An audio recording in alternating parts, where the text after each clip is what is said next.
Hey, what's up, guys? This video I'm going to talk about a little bit of exercise science technique that I implement.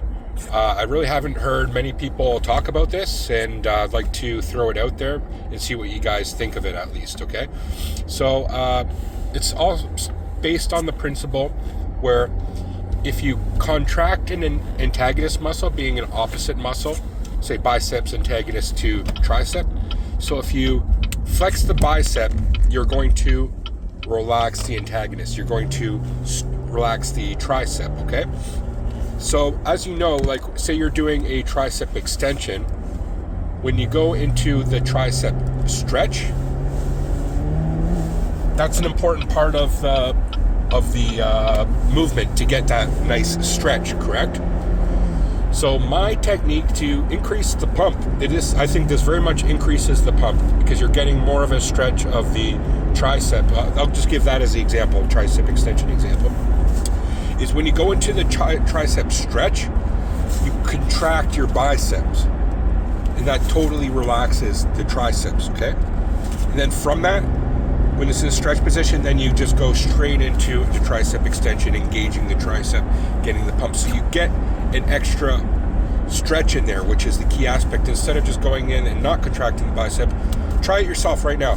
Like go into a bicep flex state, and then just contract the bicep, and you'll notice that the tricep, there'll be a bit more of a stretch there, okay? And conversely, you can do that with anything. You can do that, say, with a bicep curl. So when you go into the bicep stretch, flex your triceps, and that gives a little bit more of a bicep stretch. That's not something I've heard anybody talk about. The reason why I began doing this is because it's a technique I use in massage therapy. Sometimes, like, one of the biggest ones I use it for is the piriformis muscle, which is responsible for rotating the hip like outwards, like pointing your toe outwards. So when I have them on the table, I get them to contract the antagonist muscle to the piriformis, and then after that I put the piriformis in a stretch. And by doing so, you're able to get more range of motion. You're able to get more flexibility by just contracting the antagonist for like holding it, getting them to hold it for 5 seconds. Hold that antagonist contraction, and then I can put like the piriformis, but other muscles for that matter. I do it with other ones like rotator cuff muscles and other ones. You notice a huge difference in the range of motion just from doing it 1 or 2 times.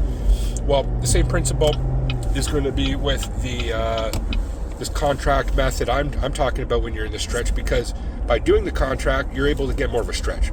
So simple of a concept to understand.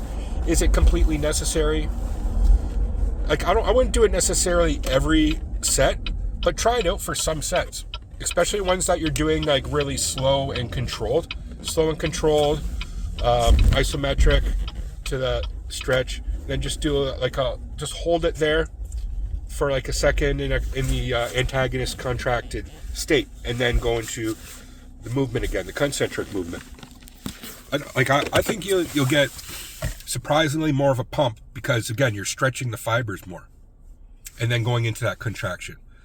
That's where like I think the real like beneficial part of the movement is going from a stretch that especially really stretched to a contraction.